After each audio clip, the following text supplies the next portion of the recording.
আসসালামু আলাইকুম।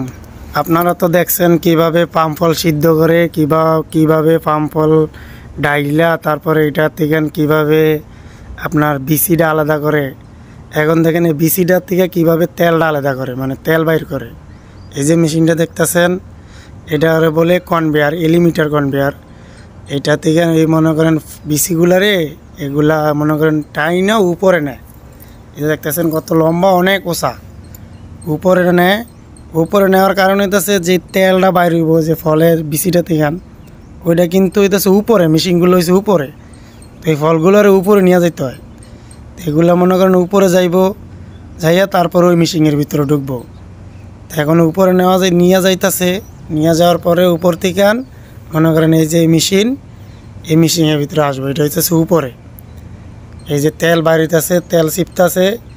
এই মেশিনটার ভিতরে মনে করেন সব ফলগুলো আসে এটার ভিতরে আইসা, তার মানে এটার থেকে এই যে নিচের যে মেশিনটা এটার ভিতরে আসে। এটার থেকে মনে করেন তেলটা চিপা তেলটা বার করা হয়।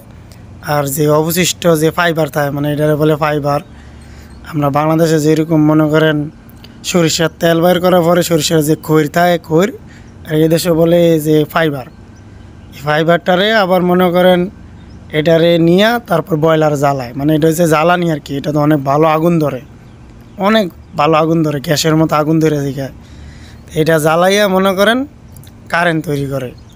আর যে আশেপাশে দেখতেছেন কত নোংরা, এই নোংরার একটা কারণ হইতেছে মালাইরা এই জায়গায় কাজ করে। এই জায়গায় বাঙালি বা অন্য অন্য দেশে কেউ কাজ করে না, মালাইরা কাজ করে।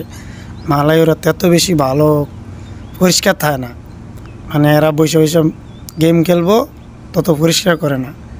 এই যে দেখতেছেন তেল, এইটা হইতেছে তেল এই দিক দিয়ে বাইর হয়। আর তেলটার এই যে নিচে যে মেশিন থাকতেছে না, এটা চাকে আর কি, মানে তেলটারে পরিষ্কার করে